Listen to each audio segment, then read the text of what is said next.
How many times do I have to tell you? You don't know what you're dealing with.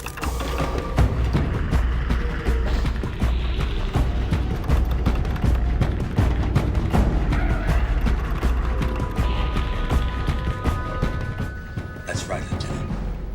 Otherworld life forms. Raphael Adolini, a name we first saw engraved on a centuries-old Flintlock pistol, immediately ignited the imaginations of Predator fans. A year was coupled with Adolini's name, 1715, revealing that the Predators had been traveling to Earth to hunt for at least hundreds of years, and possibly quite longer. The pistol was a gift from the elder of the Lost Tribe, known as Greyback, given to Lieutenant Mike Harrigan as a trophy after he defeated one of their own clanmates, the City Hunter. But who was Raphael Adolini, and how did this weapon originally come into the possession of Greyback before he ultimately parted with it? 5 years after the weapon first appeared in Predator 2, we'd get our first exploration into this. Predator 1718, by writer Henry Gilroy and artist Igor Korty, part of Dark Horse Comics' A Decade of Dark Horse #1, would debut in 1996. This short comic told the story of Raphael's last battle, fending off a mutiny of his crew after their ambitions crossed a moral line in the sand. In the comic, Adolini was a Spanish pirate captain, who Greyback, known in this comic as the Golden Angel, had been tracking as potential prey. But after the mutineers' attack, Greyback would enter the fray and fight alongside Raphael. We've previously put together a video about the events of this comic, as well as the thoughts behind the inclusion of the Flintlock in Predator 2. We'll leave a link for that in the description below. Something we later learned after putting together our original article about Raphael Adolini's Flintlock pistol was that Peter Briggs, yes, the original Alien vs. Predator screenwriter Peter Briggs, had actually pitched a third Predator film to producer Joel Silver. Talking to Alien vs. Predator Galaxy on our 130th episode, doing his best to remember the meeting from 20 years prior, Peter Briggs told us that basically had a situation where it was kind of, the Spanish Main, and there were buccaneers and there were Royal Navy ships, and this Predator had sort of been involved watching a conflict from up in the yardarm of a pitched battle at sea and watching these two guys go at each other. It's been 20-something years since I pitched this thing, so I could barely remember it myself. But the Predator basically turned up in London and started killing off the crew of this captain's crew to goad him into having a fight with the other guy. And the other guy turns up and, in France, the two of them are in France together. And they realize that they're being manipulated. So it's these two guys who are being manipulated. It's totally a period film. And I hadn't really thought a great deal of it out, and it was very wild and woolly. But that's basically the story. Obviously, this never came to be, but it's very interesting to know that screenwriters had attempted to entice 20th Century Fox into exploring Raphael Adolini and his Flintlock in a theatrical setting much earlier than the 2020s. In 2022, as we anticipated the upcoming fifth Predator film, Prey, the time period of the 1700s had many fans expecting the Flintlock pistol to make an appearance, and indeed it did, as did Raphael Adolini himself. The film has its own take on Raphael, which completely disregards the character from the comic. In this interpretation, he's Italian and traveling with a French fur trapper party. A demure translator, Raphael is told by the group's cigar-smoking leader known as Big Beard to question Naru, who was recently captured by the group and held in a wooden cage. Raphael asks Naru what she knows about the creature, showing her a leaf with its glowing green blood. It's clear the group has seen the predator that Naru was tracking, and they have been on its trail as well. There's a feeling that Raphael is not close-knit with this dreadful group, as he tries to convince Naru to help them capture the predator. Growing frustrated, Big Beard stormed over to another cage, and to Naru's shock she sees they've also captured her brother Tabe. The group's leader slices his machete across Tabe's chest to torture him. After the night, Naru and her brother are bound to a tree, used by the trappers as bait to lure the predator into their ambush. While initially caught under a net, surprised by the trappers' ambush who had been hiding under the ground, their heat signatures hidden, the feral predator quickly recovers and begins massacring them in a rampage.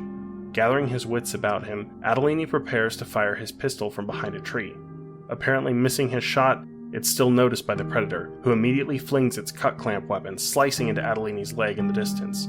Naru and Tabe escape their binds and leave the Burnt Glade. Briefly splitting up, Tabe goes to capture horses, as Naru heads back to the trappers' camp to rescue her dog Sari. Returning to the camp to see the surviving trappers packing up to leave in a hurry, Naru attacks right as they prepare to kill Sari for food.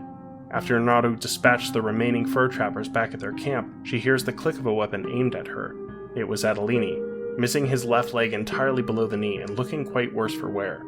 Initially, he demands treatment of his severe wound at gunpoint, assuming Naru knows medicine. He stumbles in pain, and noticing her interest in his flintlock pistol, he flips it and offers a bargain. Help me, and I'll show you how to use it. As Raphael lay in agony, Naru pries the cut clamp from his bisected leg and examines it before taking it for herself. As Naru applies a natural remedy to his fleshy stump, Raphael begins his instruction through the pain. Take the powder and put it in the gun. Not too little, not too much. Taking Naru through the steps of loading and firing the flintlock pistol, he then asks for something for his pain. Naru hands him a dose of the medicinal orange tutsia flower and forest mushrooms to cool his blood and slow the bleeding of his wound. Before Raphael can finish asking, "What is this?" Naru presses her cloth to his mouth to get him eating. The medicine quickly takes effect, and Raphael asks, "What's happening? I'm freezing cold." Naru is gathering her things when she hears birds scatter. Sensing the predator is nearby, she rushes to hide behind a tree as Raphael pleads with her not to leave him.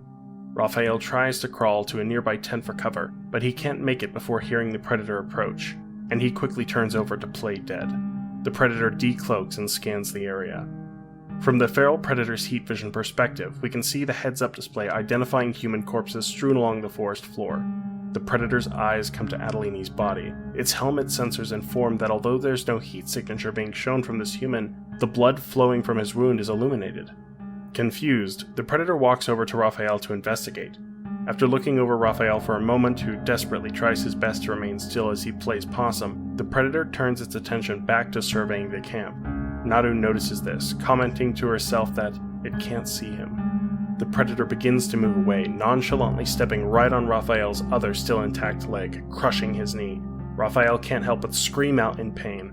The startled predator quickly extends its wrist blades and dives them into Raphael's chest, finishing the job he started in the Burnt Glade and killing Raphael Adolini.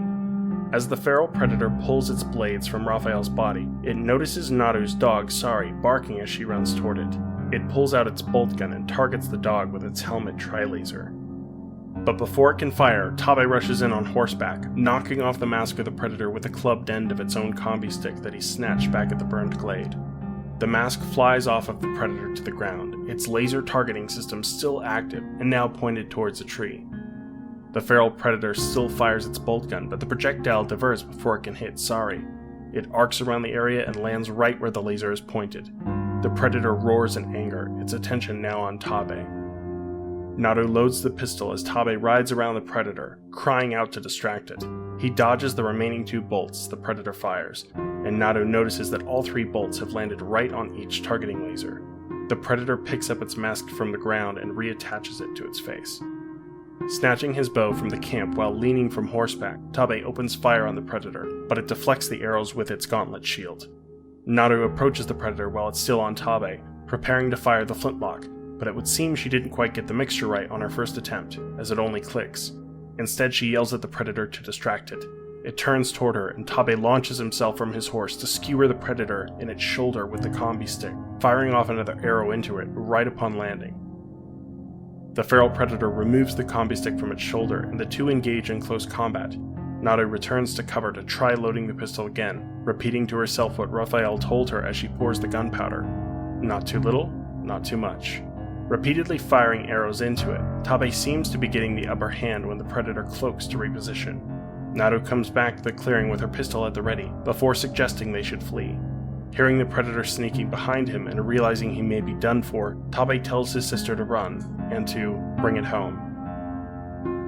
Before he can turn around to face the feral predator, Tabe is impaled from behind and held in the air from the wrist blades piercing through his chest.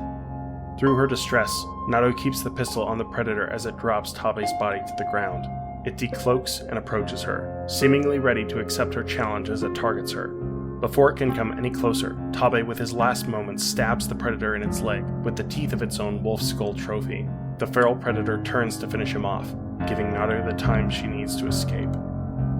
Naru retreats to a nearby river, washing the blood from her body and grieving the loss of her brother.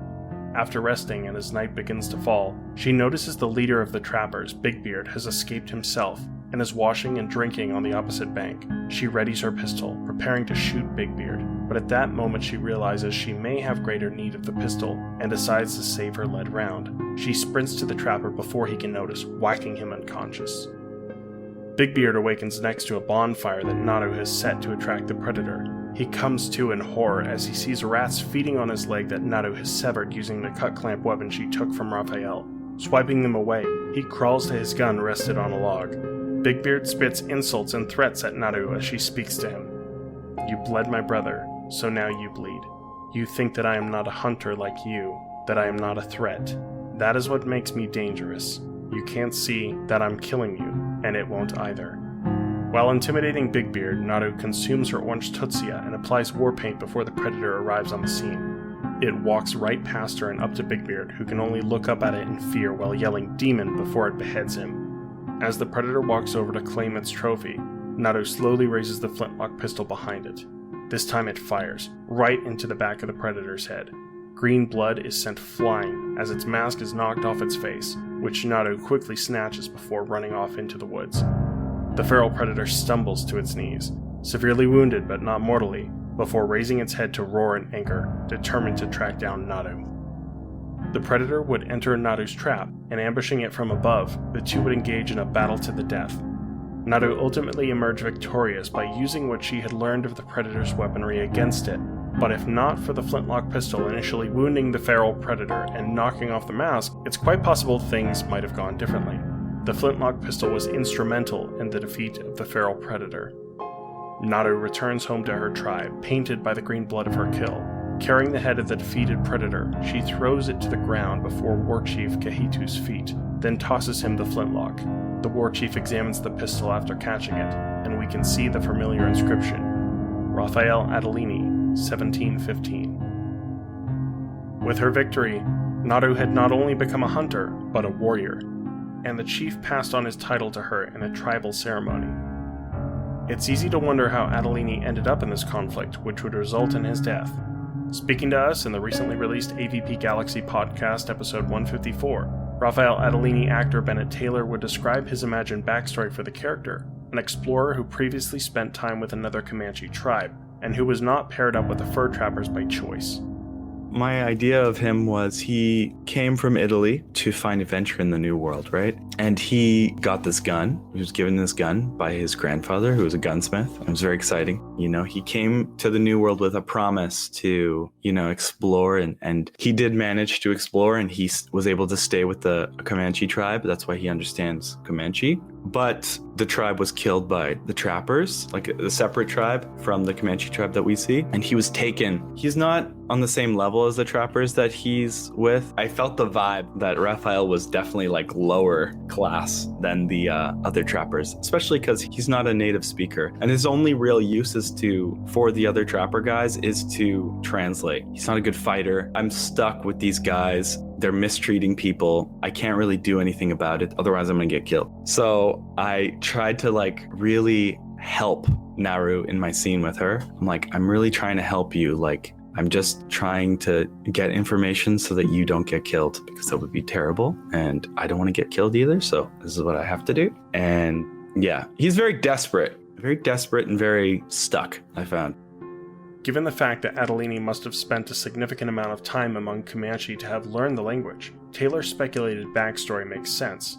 Further evidence of Adolini's time among a Comanche tribe can be seen in his attire, as he wears a feather-adorned necklace pouch, as well as a side pouch held by a strap with a Native American artistic pattern. The director of Prey, Dan Trachtenberg, was initially unaware of the comic 1718, only learning of it as the film's production was ramping up.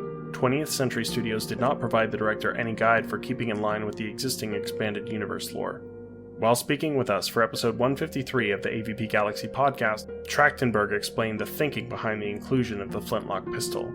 I thought of the movie, and because I think it was in my initial email pitch, but it was just as I was thinking of the movie, and I'm figuring, well, when my interest was to go back as far as possible so that when we're spending time with Native Americans, it's as far away from a Western as one could be, that it's not where when we're used to seeing that. And then I thought of the pistol and was like, oh shit, there's our date, like that's when we must be. And thankfully history lined up with the things we wanted to do in the movie, and that worked. That's probably for me one of the best parts of Predator 2 is that moment in the end. It's a real like, oh crap moment, a great movie moment. And so it certainly left a mark. I thought most people remembered that gun, and it turns out many don't remember that. There was a lot of, as we were showing friends and family, like, you don't really need that moment with gun thing at the end. Like, what is it, But the interesting thing is, as soon as we would explain it, they'd be like, oh, you can't lose that. You got to keep that. You can't lose, what I mean? Even though they didn't personally remember it, just the like concept of how that connects was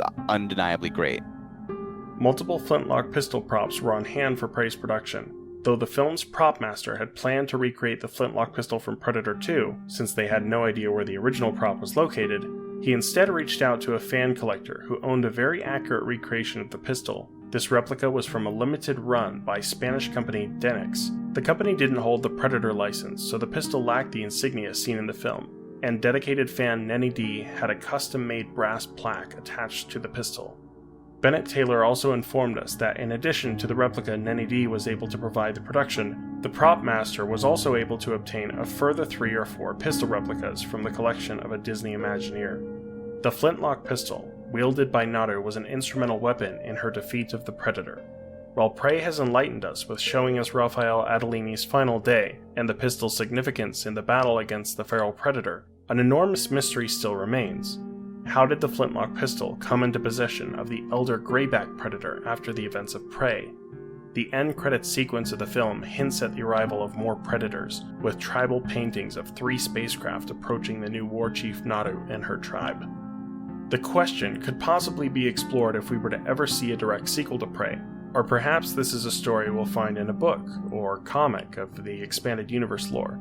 It's also quite possible that this will be left entirely to our imaginations. If Grayback himself was aboard one of these ships teased in the film's credits, would he really have come for revenge? Given his reaction to Harrigan defeating the City Hunter, that seems unlikely. Perhaps he was merely curious as to how a human went about besting this predator, or he may have never received it from Naru herself, but from another predator who encountered her. Even after all we've seen of Adolini and his pistol in Prey, the Flintlock still holds its mysteries. Hey everyone, Ridgetop here. Thanks for watching our Predator lore video on Raphael Adolini and his Flintlock pistol in Prey. Hope you enjoyed it. I've been working on this one for a little bit now, so it's nice to finally have it complete, and we're currently putting together more videos to bring to the channel soon, so keep an eye out for those. If you'd like to learn more about the original incarnation of Raphael in the Dark Horse Comics 1718, or the first appearance of the Flintlock pistol in Predator 2, be sure to check out our previous video on the topic done by Aaron. I'll leave a link for that one in the description below. Now, we don't really like getting into the typical YouTuber stuff here on our channel, but only about 5% of those who have watched our videos in the last 90 days are currently subscribed. So if you regularly watch our videos and you enjoy the Alien, Predator, and AVP videos we bring here to YouTube, please consider subscribing because it honestly helps out our channel so much. To all our newer subscribers that came on board this year, and of course our longtime subscribers, we very much appreciate your support.